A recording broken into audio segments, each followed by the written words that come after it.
Hello student, Kalyani IAS academy के online platform पर आपका स्वागत है। मैं हूं लखन दायमा, आपको एमपी जीके पढ़ा रहा हूं। एमपी जीके एक ऐसा सब्जेक्ट है फ्रेंड्स जो आपके एमपीपीएससी प्रीलिम्स और मेंस की दृष्टि से बहुत इंपॉर्टेंट है। इससे बहुत क्वेश्चन पूछे जाते हैं। आइए हम स्टार्ट करते हैं। मध्य प्रदेश में आज टॉपिक मध्य प्रदेश की गुफाएं। ठीक है, अब मध्य प्रदेश की जो गुफाओं का टॉपिक है फ्रेंड्स, ये हमसे क्वेश्चन इसमें पूछा जाता है और ये बहुत ही इंपॉर्टेंट है। अब ये गुफाओं के टॉपिक में हमें क्या क्या पढ़ना है, तो मध्य प्रदेश में कहाँ पर कौन सी गुफा है, ठीक है, और क्यों फेमस है ये, तो ये हमको इसमें पढ़ना है। तो मध्य प्रदेश में गुफाओं में हम देखेंगे कि अलग अलग क्षेत्रों में अलग अलग गुफाएं पाई जाती हैं और प्राचीन काल में मानव यहाँ पर निवास करता था। ठीक है, तो कुछ गुफाएं ऐसी है हमारे मध्य प्रदेश में जिनको विश्व धरोहर सूची में शामिल किया गया है। जैसे भीमबेटका की गुफा, उसे विश्व धरोहर सूची में या विश्व विरासत सूची में शामिल किया गया है, इसको ध्यान रखना। स्टार्ट करते हैं। देखिए मध्य प्रदेश की गुफाएं, तो पहली गुफा का नाम है इसमें आदमगढ़ की गुफाएं फ्रेंड्स। तो आदमगढ़ की गुफाएं, इसमें क्वेश्चन कैसे पूछेगा, तो क्वेश्चन पूछेगा कि बताइए आदमगढ़ की गुफा हमारे मध्य प्रदेश में कहाँ पर है, तो यह होशंगाबाद जिले में है फ्रेंड्स। इसको याद रखना, एग्जाम में आपसे क्वेश्चन इससे पूछा जा चुका है। इसकी खोज किसने की थी, तो आर.बी. जोशी ने इसकी खोज की थी। कब की थी, तो 1960-61 में इसकी खोज की गई थी आर.बी. जोशी के द्वारा। और ये क्यों फेमस है, तो मध्य पाषाण काल में पशुपालन के साक्ष्य हमें यहाँ से प्राप्त हुए हैं और यह चित्रकारी के लिए प्रसिद्ध है। तो आप यहाँ पर देखिए जो फोटो आपको दिखाई जा रही है या जो इमेज आपको दिख रही है, ये इमेज किसकी है, आदमगढ़ की गुफाओं की इमेज है। तो इसको ध्यान रखना। तो क्वेश्चन कैसे पूछेगा, इसमें क्वेश्चन पूछेगा कि बताइए आदमगढ़ की गुफा कहाँ पर है, पहला क्वेश्चन। दूसरा, किसने खोज की। तीसरा, कब की थी, किस लिए प्रसिद्ध है। ठीक है, ये इस प्रकार से क्वेश्चन पूछे जाते हैं। अगली गुफा का नाम है सिलहरा या शिव लहरा की गुफा। कहाँ पर है फ्रेंड्स, तो ये अनूपपुर जिले में है। और ये कब की गुफाएं हैं, तो ये पांडव कालीन गुफाएं हैं। मतलब जो पांडव थे तो पांडव के समय की ये गुफाएं बनी हुई हैं। तो इस प्रकार से आप देखिए यहाँ पर जो चित्र आपको दिखाया जा रहा है, ये इमेज में जो फोटो दिख रही है आपको, जो इमेज दिख रही है, तो ये इमेज किसकी है, ये सिलहरा या शिव लहरा की गुफा है। तो इसमें क्वेश्चन कैसे पूछेगा, कहाँ पर है। ठीक है, तो शिव लहरा की गुफा कहाँ पर है, अनूपपुर में, इसको याद रखिएगा। इसके बाद फिर अगला आता है सिद्धांचल की गुफा। अब सिद्धांचल की गुफा ये कहाँ पर है फ्रेंड्स, तो उखई घाटी है, ध्यान रखना, उखई घाटी। तो ये उखई घाटी कहाँ पर है, ये ग्वालियर में है। और ये कौन सी गुफाएं हैं, तो जैन गुफाएं हैं और यहाँ पर जैन स्मारक और मूर्तियां हैं, इसको ध्यान रखना। तो आप यहाँ पर देख रहे हैं ये चित्र आपको दिखाया जा रहा है इस प्रकार से, तो ये जैन गुफा है, यहाँ पर इसमें मूर्तियां हैं। ठीक है, जो आपको यहाँ पर दिखाई दे रही है। इसके बाद फिर अगली गुफा का नाम है पांडव गुफाएं। अब पांडव गुफाएं ये कहाँ पर है फ्रेंड्स, ये पचमढ़ी में है। और पचमढ़ी किस जिले में आता है, तो पचमढ़ी होशंगाबाद जिले में आता है, इसे ध्यान रखना। इसके बाद फिर इसमें विशेष क्या है, तो महाभारत कालीन पांडव गुफाएं हैं यहाँ पर, और 5 छोटी छोटी पहाड़ियाँ स्थित है, इसलिए इसे कहा जाता है पचमढ़ी। इसको ध्यान रखना फ्रेंड्स। तो आप यहाँ पर ये जो फोटो देख रहे हैं, ये कहाँ की गुफा है, ये तो ये पांडव गुफाएं हैं पचमढ़ी की, इसको ध्यान रखना। यहाँ पर उस समय में पांडव लोग रहा करते थे, इसलिए इनका नाम हुआ पांडव गुफाएं। ठीक है, इसके बाद फिर अगला है मारा की गुफा। तो मारा की गुफा या माड़ा की गुफा, तो इसके दो नाम है फ्रेंड्स, मारा की गुफा भी कहा जाता है और माड़ा की गुफा भी कहा जाता है। तो माड़ा क्या है, तो एक्चुअल में ये सिंगरौली के पास एक स्थान, एक जगह है जिसे माड़ा कहा जाता है। तो ये क्यों प्रसिद्ध है, तो इसको ध्यान रखना, ये बौद्धकालीन गुफाएं हैं। ठीक है, और इसमें जो माड़ा है, तो माड़ा में जब गुफाएं अलग अलग हैं तो उनके नाम अलग अलग रखे गए हैं। तो इसमें जैसे पहला नाम है विवाह माड़ा। अब इसका नाम विवाह माड़ा क्यों है फ्रेंड्स, तो इसका नाम विवाह माड़ा इसलिए है क्योंकि यहाँ पर भगवान राम और सीता के विवाह संबंधी साक्ष्य प्राप्त हुए हैं, इसलिए इसे कहा जाता है विवाह माड़ा। दूसरी गुफा का नाम है इसमें शंकर माड़ा या गणेश माड़ा। तो इसको शंकर माड़ा या गणेश माड़ा क्यों कहा जाता है, क्योंकि इसमें उत्तरमुखी गणेश भगवान है। ध्यान रखना, जो गणेश माड़ा है, तो गणेश माड़ा का मुख कैसा है, उत्तरमुखी है। ठीक है, इसमें गणेश भगवान की मूर्ति प्राप्त हुई है। इसके बाद फिर दक्षिण मुखी, ये शंकर माड़ा है। मतलब ये है एक ही गुफा, लेकिन उत्तर मुख में, मतलब उत्तर दिशा में इसका मुख है गुफा का, तो उसे गणेश माला कहा जाता है, गणेश भगवान की मूर्ति प्राप्त होती है। फिर इसी में अपन देखते हैं कि इस गुफा का मुंह दक्षिण में भी है, तो उसके दक्षिण मुख कहा जाता है, तो दक्षिण मुख को शंकर माला कहते हैं। तो इस प्रकार से आप देखिए यहाँ पर जो फोटो आपको दिखाई जा रही है, ये माला के गुफाओं की फोटो है ये, ठीक है, इसको ध्यान रखना। इसके बाद फिर इसी का तीसरा नाम क्या है, तो यहाँ पर जो गुफा है उसमें तीसरा नाम है, या तीसरी गुफा का नाम है जलजलिया माला। अब इसका नाम जलजलिया माला क्यों है फ्रेंड्स, तो इस गुफा में 12 महीने ही जल का प्रवाह बना रहता है, मतलब जल यहाँ से बहता रहता है, इसलिए इसका नाम क्या है, जलजलिया माला। इसको ध्यान रखना। इस गुफा के ऊपर हरगौरी नाग नागिन की एक प्रतिमा की मूर्ति बनी हुई है, इसको ध्यान रखना, या प्रतिमा बनी हुई है या मूर्ति बनी हुई है, तो इसको ध्यान रखना। तो एग्जाम में आपसे क्वेश्चन पूछ सकता है कि बताइए हरगौरी और नाग नागिन की युगल प्रतिमा कहाँ पर बनी हुई है, तो ये माला गुफाओं में बनी हुई है, इसको ध्यान रखना फ्रेंड्स, ठीक है। इसके बाद फिर अगला आता है सारो मारो या सारू मारू। तो सारू मारू की गुफाएं ये कहाँ पर है फ्रेंड्स, तो ये सीहोर जिले में है। सीहोर जिले में कहाँ पर, पान गुराड़िया नाम की एक जगह है, वहां पर ये गुफाएं बनी हुई हैं। किस काल की बनी हुई है, तो बौद्धकालीन गुफाएं हैं, इसको ध्यान रखना। तो इसका निर्माण किसने करवाया था, तो सम्राट अशोक ने बौद्ध भिक्षुओं के लिए इन गुफाओं का निर्माण करवाया था। तो आप यहाँ पर देखिए इसमें से विभिन्न प्रकार की गुफाएं बनी हुई है वहां पर। कहाँ, सारू मारू। सारू मारू कहाँ पर आता है, सॉरी सारू मारू गुफाएं कहाँ पर है, गुराड़िया में। तो गुराड़िया कहाँ पर आता है, ये पान गुराड़िया। तो पान गुराड़िया है सीहोर जिले में, इसको याद रखना। इसके बाद फिर अगला जाता है भरतरी की गुफाएं। तो भरतरी गुफाएं ये कहाँ पर है, ये उज्जैन में है, इसको याद रखना। इसकी विशेष क्या है, इसमें विशेष क्या है, तो क्षिप्रा नदी के तट पर ये गुफाएं स्थित है, इसको ध्यान रखना।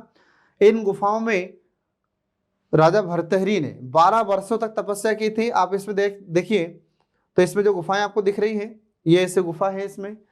तो इन गुफाओं में यहाँ पर राजा भर्तृहरि ने 12 वर्षों तक तपस्या की थी, और इन्हीं गुफाओं पर ऐसे रंगीन चित्र बने हुए हैं, इसको ध्यान रखना। एग्जाम में आपसे क्वेश्चन पूछा जा चुका है कि भर्तृहरि की गुफा कहाँ पर है, तो उज्जैन में है। और यहाँ पर चित्र कैसे बने हुए हैं, तो रंगीन चित्र बने हुए हैं, और परमार वंश के शासकों ने इसका निर्माण करवाया था इन गुफाओं का, इसको ध्यान रखना। इसके बाद फिर अगला जाता है भीमबेटका। अब भीमबेटका की गुफा कहाँ पर है फ्रेंड्स, ये बहुत ही फेमस है, एग्जाम में आपसे बार बार इससे क्वेश्चन पूछा जाता है। तो मध्य प्रदेश में ओबेदुल्लागंज, और ओबेदुल्लागंज आता है रायसेन जिले में। तो यहाँ पर ये भीमबेटका गुफाएं स्थित है, इसको ध्यान रखना।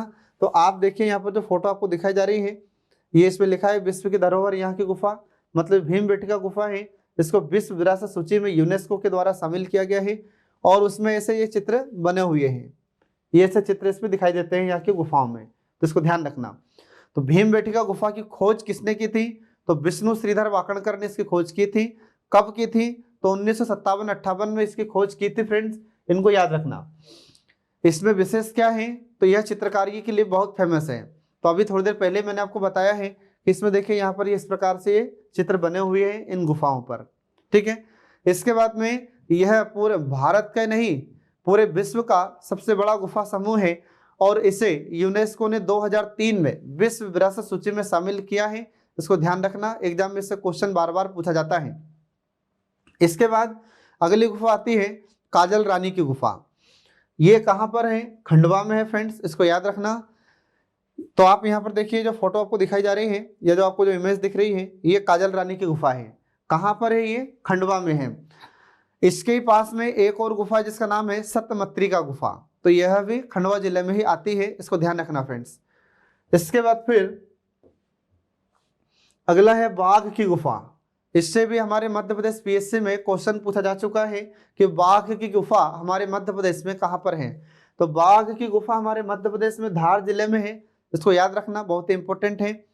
और विशेष तो बौद्धकालीन गुफाएं हैं, इसको ध्यान रखना। कब की गुफाएं ये फ्रेंड्स, ये बौद्धकालीन गुफाएं हैं। इसमें कुल गुफाओं की संख्या कितनी है, तो इसमें कुल 9 गुफा हैं, इनको ध्यान रखना। इसमें जो पहली गुफा है इसका नाम क्या है, तो पहली गुफा का नाम है इसमें ग्रह गुफा। तो आप देखिए यहाँ पर जो आपको गुफा दिखाई जा रही है इसमें, ये देखिए, ये इसमें से बहुत सारी गुफाएं इसमें बनी हुई है। तो उस जमाने में इंसान इनमें रहा करते थे, ठीक है। तो इसमें जो पहली गुफा है, पहली गुफा का नाम क्या है? तो पहली गुफा का नाम है ग्रह गुफा। दूसरी गुफा का नाम क्या है? पांडव गुफा। तीसरी गुफा का नाम क्या है? हाथी खाना। यहाँ पर बौद्ध भिक्षुओं के रहने की कोठरी है ये, इसको ध्यान रखना। चौथी गुफा का नाम रंग महल है। पांचवी गुफा, तो इसमें ध्यान रखना, बौद्ध भिक्षुओं के एक स्थान पर बैठकर प्रवचन सुनने के लिए यह गुफा का निर्माण हुआ था या यह गुफा बनाई गई थी, इसको ध्यान रखना। इसके बाद में जो छठवीं गुफा है, तो छठी गुफा पांचवी गुफा से आपस में मिली हुई है, इनको ध्यान रखना। तो पांचवी और छठवीं एक ही है, अलग अलग गुफाएं नहीं है। तो इसमें आपसे क्वेश्चन पूछा जा सकता है कि बाघ की गुफा में वह कौन सी गुफा है जो आपस में मिली हुई है? तो इसमें पांचवी और छठी गुफा आपस में मिली हुई है, इसे याद रखना, ठीक है। इसके बाद फिर सातवीं, आठवीं और नौवीं गुफा की स्थिति ठीक नहीं है, अब ये अवशेष मात्र रह गई है, ये टूट फूट चुकी है, इसको ध्यान रखना। इसके बाद फिर अगला इसमें फ्रेस्को मुराल पेंटिंग। अब फ्रेस्को मुराल पेंटिंग ये क्या है फ्रेंड्स, इसको ध्यान रखना। तो इन गुफाओं में चूने के प्लास्टर पर विभिन्न प्रकार की चित्रकारी की गई है, जिसे कहा जाता है फ्रेस्को मुराल पेंटिंग। इसको याद रखना, आपसे एग्जाम में क्वेश्चन इससे पूछ सकता है, ठीक है। इसके बाद फिर अगली आती है लोहानी की गुफा। और लोहानी की गुफा कहाँ पर है फ्रेंड्स? तो इसमें आपको ध्यान रखना है, यह भी हमारे मध्य प्रदेश के धार जिले में है और ये गुफाएं पत्थरों को काटकर बनाई गई थी, इसको ध्यान रखना, एग्जाम में आपसे क्वेश्चन पूछ सकता है, ठीक है। तो क्वेश्चन कैसे पूछेगा? तो क्वेश्चन पूछा जाएगा कि वे कौन सी गुफाएं हैं जो पत्थर को काटकर बनाई गई थी और मुगल कालीन गुफा है। तो ये है लोहानी की गुफा, कहाँ पर है? धार जिले में। तो आप देखिए यहाँ पर लोहानी गुफा, ये इसमें देखिए ये धार में है, ऐसे पत्थरों को काटकर ये गुफाएं बनाई गई हैं। इसके बाद में अगली गुफा जो बहुत ही महत्वपूर्ण है, जो एग्जाम में आपसे बार बार पूछी जाती है, तो ये है उदयगिरी की गुफा। तो उदयगिरी की गुफा कहाँ पर है फ्रेंड्स? तो विदिशा जिले में है और ये किस धर्म से संबंधित गुफाएं हैं? तो जैन धर्म और हिंदू धर्म, दोनों ही धर्म से संबंधित ये गुफाएं हैं, इन्हें याद रखना, एग्जाम में बार बार इनसे क्वेश्चन पूछा जाता है। इसके बाद में ये गुफाएं गुप्त संवत 425 से 426 ईस्वी में उत्कीर्ण कुमार गुप्त प्रथम के शासनकाल में एक अभिलेख है इस पर, तो इसको ध्यान रखना। तो ये जो गुफाएं बनी हुई हैं, इन गुफाओं पर एक चित्र बना हुआ है, चित्रकारी की गई है। तो किसके शासनकाल में चित्रकारी की गई इन पर, या इन पर अभिलेख प्राप्त हुआ है यहाँ से हमें? तो कुमार गुप्त प्रथम का अभिलेख यहाँ पर हमें प्राप्त होता है 425 से 426 ईस्वी का, इसको ध्यान रखना। यहाँ पर कुल गुफाओं की संख्या कितनी है? तो यहाँ पर कुल 20 गुफाएं हैं। तो आप देखिए इसमें जो चित्र आपको दिखाया जा रहा है, यहाँ पर ये जो इमेज आपको दिख रही है, ये इमेज कहाँ की है? ये उदयगिरी की गुफा की ही इमेज है। तो यहाँ पर कुल 20 गुफाएं फ्रेंड्स, इसको याद रखना। इसमें जो गुफा संख्या 5 है, तो गुफा संख्या 5 इसमें भगवान विष्णु के वराह अवतार की प्रतिमा स्थित है। तो आपसे क्वेश्चन पूछ सकता है कि उदयगिरी की गुफा में कौन सी गुफा में भगवान विष्णु के वराह अवतार की प्रतिमा स्थित है? तो यह गुफा संख्या 5 में, इसको ध्यान रखना। इसके बाद फिर गुफा संख्या 20, और जो गुफा संख्या 20 होती है तो इसे जैन गुफा के नाम से भी जाना जाता है। तो गुफा संख्या 20 को जैन गुफा क्यों कहते हैं? क्योंकि इसमें भगवान पार्श्वनाथ की मूर्ति स्थित है या स्थापित की गई थी उस जमाने में, इसलिए गुफा नंबर 20 को जैन गुफा भी कहा जाता है, इसको ध्यान रखना फ्रेंड्स, ये बहुत ही इंपॉर्टेंट है। इसके बाद फिर अगली गुफा आती है मृगेंद्रनाथ की गुफा, जो एग्जाम में अपने से बार बार पूछी जाती है। तो मृगेंद्रनाथ की गुफा ये कहाँ पर है? तो पाटनी गांव है, और पाटनी गांव ये किस जिले में आता है? तो रायसेन जिले में आता है, इसे ध्यान रखना। इनकी खोज कब की गई थी? तो 2009 में इनकी खोज की गई थी और मध्य प्रदेश के पुरातत्व विभाग के द्वारा इसकी खोज की गई थी, इसको ध्यान रखना। तो आप यहाँ पर जो फोटो देख रहे हैं, ये देखिए इसमें मृगेंद्रनाथ की गुफा है, इसको ध्यान रखना, ठीक है। अब इससे संबंधित कुछ विशेष फैक्ट हैं, आपको याद रखना है। तो यहाँ पर ये दुर्लभ रॉक पेंटिंग है और यहाँ हनुमान और भगवान भोलेनाथ की मूर्तियां स्थित हैं, इनको ध्यान रखना, एग्जाम में आपसे क्वेश्चन पूछ सकता है। और यहीं पर नागफनी शिला और नर्मदा जल की धार, गुप्त गंगा और गौ नंदिनी जैसा स्थान स्थित है, कहाँ पर? मृगेंद्रनाथ की गुफाओं में, इसको ध्यान रखना फ्रेंड्स। अगली गुफा है बिलोबा की गुफाएं। अब बिलोबा की गुफाएं ये कहाँ पर हैं, तो ग्वालियर में है। तो आपको जो चित्र दिखाया जा रहा है या जो आपको इमेज दिख रही है ये बिलोबा की गुफाओं का चित्र है। 12वीं सदी के शैल चित्र इस पर बने हुए हैं। शैल चित्र मतलब पत्थरों पर इन गुफाओं पर बने हुए चित्र हैं जिन्हें शैल चित्र कहा जाता है, इसको ध्यान रखना। इसके बाद फिर अगला आ जाता है शंकराचार्य की गुफा। अब ये शंकराचार्य की गुफा कहाँ पर है फ्रेंड्स, इसको ध्यान रखना। तो ये ओंकारेश्वर में है और ओंकारेश्वर मध्य प्रदेश के खंडवा जिले में आता है, इसको ध्यान रखना। अब इसमें अपन देखते हैं कि जो गुरु गोविंद पदाचार्य की गुफाओं के इस नाम से भी इसको जाना जाता है। तो इसको गुरु गोविंद पदाचार्य की गुफा के नाम से भी क्यों जानते हैं, क्योंकि जो शंकराचार्य थे तो शंकराचार्य के गुरु थे ये। तो गोविंद भगवत पदाचार्य से शंकराचार्य ने दीक्षा ली थी और यहीं पर फिर आराधना की थी, किसने, शंकराचार्य ने। इसलिए इसे शंकराचार्य या गोविंद पदाचार्य की गुफा के नाम से भी जानते हैं, इसको ध्यान रखना। इसका मूल नाम क्या है, शंकराचार्य की गुफा, और इसको एक और किस नाम से जानते हैं, गुरु गोविंद पदाचार्य की गुफा। तो गोविंद पदाचार्य गुफा क्यों कहते हैं, क्योंकि गुरु गोविंद भगवताचार्य ये शंकराचार्य के गुरु थे, इनको ध्यान रखना। और इन्हीं से ही इन्होंने दीक्षा ली थी। शंकराचार्य ने यहाँ पर 7 वर्षों तक भगवान शंकर की तपस्या की थी और या आराधना की थी। तो आप यहाँ पर देखिए इसमें ये गुरु शंकराचार्य हैं और यहाँ पर ऐसी गुफा बनी हुई है और इस प्रकार से इसमें चित्र दिखते हैं, ठीक है। और यहीं पर शंकराचार्य ने उनके गुरु गोविंद पदाचार्य से दीक्षा ली थी, इसलिए इसको गुरु गोविंद पदाचार्य गुफा भी कहते हैं, ध्यान रखना। इसके बाद फिर अगली गुफा का नाम है धर्मराजेश्वर गुफा। तो इसको ध्यान रखना फ्रेंड्स। अब ये धर्मराजेश्वर गुफा ये कहाँ पर है, तो ये गरोठ में है। और गरोठ कहाँ पर आता है, ये मंदसौर जिले में आता है, इसको ध्यान रखना। ये गुफाएं किससे संबंधित है, तो ये बौद्ध धर्म से संबंधित है। वास्तुकला और धार्मिक महत्व के कारण ये बहुत प्रसिद्ध है। तो आप देखिए यहाँ पर जो फोटो आपको दिखाई जा रही है ये धर्मराजेश्वर की गुफा है। कहाँ पर है ये, गरोठ मंदसौर में। इसके बाद फिर अगली गुफा है कलियादेह की गुफा। कलियादेह या कालियादेह कंफ्यूज मत होना, एक ही है। तो कलियादेह की गुफा ये कहाँ पर है, उज्जैन में फ्रेंड्स, और क्षिप्रा नदी के तट पर स्थित है। तो ये गुफाएं कुछ इस प्रकार से हैं, ये ऐसे दिखती हैं, ठीक है, इसको ध्यान रखना। इसके बाद फिर अगली गुफा है आलाउदल की गुफाएं। अभी आलाउदल की गुफाएं कहाँ पर हैं, तो इसको ध्यान रखना आप लोग। तो आलाउदल की गुफा ये मैहर में है और मैहर कहाँ पर आता है, ये सतना जिले में आता है फ्रेंड्स, इसको ध्यान रखना। 11वीं 12वीं शताब्दी की ऐतिहासिक गुफाएं यहाँ पर बनी हुई है। तो ये इमेज में देखिए आप, ये इस प्रकार की गुफाएं यहाँ पर बनी हुई है। यहाँ पर आलाउदल ये दोनों भाई थे, ये रहते थे। और आलाउदल कहाँ के थे, तो महोबा के थे, इनको ध्यान रखना। इसके बाद फिर अगली गुफा आती है लिखीराज की गुफा। ये कहाँ पर है फ्रेंड्स, ये मुरैना में है, इसको ध्यान रखना। आसन नदी के तट पर ये गुफाएं स्थित हैं और 88 गुफाओं का समूह है ये। तो आप ये इमेज देख रहे हैं, तो ये है कौन सी गुफा, लिखीराज की गुफा। कहाँ पर है ये, मुरैना जिले में है। ये 88 गुफाओं का समूह है फ्रेंड्स, इसको याद रखना। चलिए अगला टॉपिक है आपका मध्य प्रदेश में बोलियां या मध्य प्रदेश की बोलियां। अब बोली किसे कहा जाता है फ्रेंड्स, तो जब भाषा का क्षेत्र सीमित होता है और साहित्य रचना की जाती है तो उसे हम बोली कहते हैं।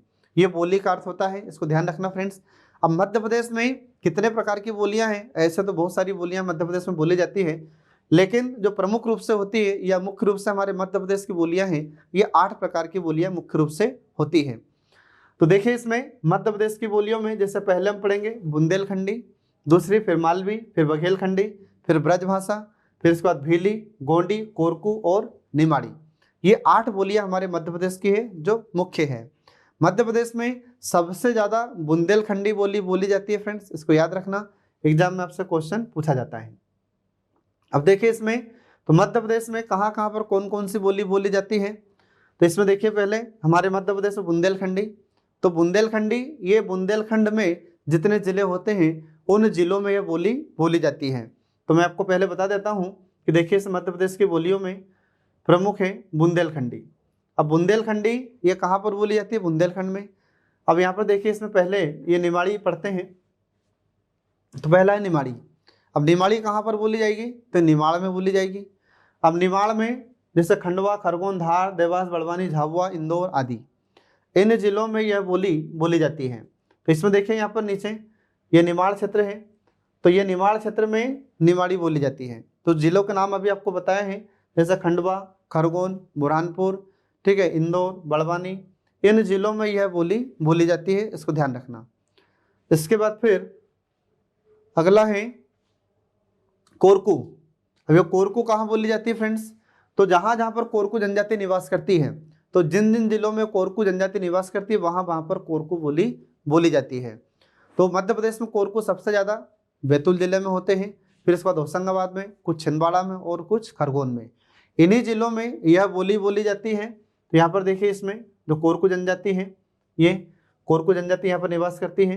तो इसमें बैतूल, होशंगाबाद, इसके बाद फिर छिंदवाड़ा, ठीक है, और कुछ खरगोन, इन और खंडवा में भी है कुछ कोरकू जनजाति। तो यहाँ पर ये लोग कोरकू बोली बोलते हैं। इसके बाद फिर अगला जाता है भीली। तो भील जनजाति जहाँ पर निवास करती है वहाँ पर भीली बोली जाती है। तो भीली मध्य प्रदेश में रतलाम, धार, झाबुआ, खरगोन, अलीराजपुर जिलों में बोली जाती है। तो यहाँ पर देखिए इसमें जो भील जनजाति है, तो भील जनजाति के द्वारा भीली बोली जाती है। तो इसमें धार, झाबुआ, अलीराजपुर, रतलाम ये जिले हैं जहाँ पर भीली बोली जाती है। तो इसमें क्वेश्चन कैसे पूछेगा? तो क्वेश्चन पूछा जाएगा कि बताइए भीली बोली मध्य प्रदेश में कहाँ कहाँ पर बोली जाती है। तो इन जिलों के नाम आपको याद रखना है। तो इसको मैप के आधार पर आप लोग याद रखना फ्रेंड्स, मैप के आधार पर हमें जल्दी याद रहता है। इसके बाद फिर भीली के बाद में अगला आ जाता है ब्रजभाषा। अब ब्रजभाषा ये हमारे मध्य प्रदेश में भिंड, मुरैना और ग्वालियर जिलों में बोली जाती है। ये किधर है? तो इसमें आपको याद रखना है ऊपर की ओर, यहाँ पर ये ब्रजभाषा का क्षेत्र है, इसमें भिंड, मुरैना और ग्वालियर जिले आते हैं, ठीक है। तो जो उत्तर प्रदेश से लगा हुआ क्षेत्र है मध्य प्रदेश का, वहाँ पर ये ब्रजभाषा बोली जाती है, इसको ध्यान रखिएगा। इसके बाद फिर अगला आ जाता है ब्रजभाषा के बाद बघेलखंडी। अब बघेलखंडी, तो जो बघेलखंड है, बघेलखंड में जिन जो जिले आते हैं उन जिलों में ही ये बोली बोली जाती है, जिसे कहा जाता है बघेलखंडी। तो बघेलखंडी मध्य प्रदेश के रीवा, सतना, शहडोल और उमरिया जिलों में बोली जाती है, इसको ध्यान रखना। तो यहाँ पर देखिए आप इस मैप में ऊपर की तरफ ये बघेलखंडी है। तो बघेलखंडी इसमें रीवा, पन्ना, इसके बाद फिर सतना आ जाता है, फिर इधर सीधी सिंगरौली और शहडोल, अनूपपुर, ठीक है, उमरिया, इन जिलों में ये बघेलखंडी बोली जाती है। इसके बाद फिर अगली बोली आती है गोंडी। तो जहाँ पर गोंड जनजाति निवास करती है वहाँ पर गोंडी बोली बोली जाती है। तो गोंड जनजाति कहाँ निवास करती है फ्रेंड्स? तो हमारे मध्य प्रदेश में नर्मदा नदी के तटीय क्षेत्रों में या फिर नर्मदा घाटी क्षेत्र है, उन क्षेत्रों में ये जनजाति निवास करती है। तो इसमें कौन कौन से जिले आ जाते हैं? तो इसमें छिंदवाड़ा, सिवनी, बालाघाट, मंडला, डिंडोरी, होशंगाबाद, इन जिलों में ये जनजाति निवास करती है और यहीं पर गोंडी बोली बोली जाती है। तो इसमें आप देखिए यहाँ पर ये गोंडी बोली का क्षेत्र है इसमें। तो इसमें डिंडोरी, मंडला, छिंदवाड़ा, बालाघाट, होशंगाबाद ये जिले इसमें आते हैं। इन जिलों में ये गोंडी बोली बोली जाती है फ्रेंड्स, इसको याद रखना। इसके बाद फिर अगली आ जाती है मालवी। अब मालवी कहाँ पर बोली जाती है? तो मालवी मालवा में बोली जाती है। तो जो मालवा क्षेत्र है वहाँ पर मालवी बोली जाती है। तो मध्य प्रदेश में मालवा क्षेत्र कहाँ पर है? तो इसमें देखिए आप, जैसे ये पूरा मालवा क्षेत्र है, यहाँ से लेकर यहाँ तक ये मालवा क्षेत्र में मालवी बोली जाती है। तो इसमें जिले कौन कौन से जाते हैं? तो इसमें नीमच, मंदसौर, इसके बाद फिर उज्जैन, देवास, इसके बाद फिर इसी में सीहोर आ जाता है, शाजापुर, आगर मालवा, ठीक है, धार, रतलाम, झाबुआ, ये जिले इसमें आ जाते हैं मालवा में और इन्हीं जिलों में बोली जाती है मालवी भी, ठीक है, इसको ध्यान रखना। इसके बाद फिर अगला जाता है बुंदेलखंडी। अब बुंदेलखंडी ये बुंदेलखंड में बोली जाती है, इसलिए इसे बुंदेलखंडी कहते हैं। अब बुंदेलखंड में याद रखना इधर ऊपरी क्षेत्र में, तो ये ऊपर वाला क्षेत्र क्या है? बुंदेलखंड है और इस क्षेत्र में बुंदेलखंडी बोली जाती है। थोड़ी देर पहले मैंने आपको बताया है कि मध्य प्रदेश में सबसे ज़्यादा जो बोली बोली जाती है तो वह बुंदेलखंडी ही बोली जाती है, याद रखना। तो इस बुंदेलखंडी में कौन कौन से जिले आ जाते हैं या किन किन जिलों में बुंदेलखंडी बोली जाती है? तो इसमें यहाँ से शुरू हो जाते हैं हम, तो इधर निवाड़ी, फिर इसके बाद में निवाड़ी के बाद में टीकमगढ़, फिर छतरपुर, फिर इसके बाद में सागर, दमोह, ठीक है, इसके बाद फिर विदिशा, भोपाल, इधर फिर जबलपुर, कटनी, रायसेन, फिर इसके बाद में इधर ऊपर आते हैं गुना, अशोकनगर, ठीक है। इसके बाद फिर ये दतिया, शिवपुरी, इन जिलों में ये बोली बोली जाती है। तो मध्य प्रदेश में सबसे ज़्यादा जो बोली बोली जाती है फ्रेंड्स, ये है बुंदेली। इसको ध्यान रखना। तो एग्जाम में आपसे क्वेश्चन पूछ सकता है कि मध्य प्रदेश में सबसे ज़्यादा कौन सी बोली बोली जाती है, तो सबसे ज़्यादा हमारे मध्य प्रदेश में बुंदेलखंडी बोली जाती है। तो इस प्रकार से फ्रेंड्स हमारे मध्य प्रदेश में ये गुफा और बोली का टॉपिक समाप्त हो जाता है। आगामी परीक्षाओं में निश्चित सफलता के लिए देखते रहिए हमारे कल्याणी आईएएस एकेडमी के सभी वीडियोस। Thanks for watching.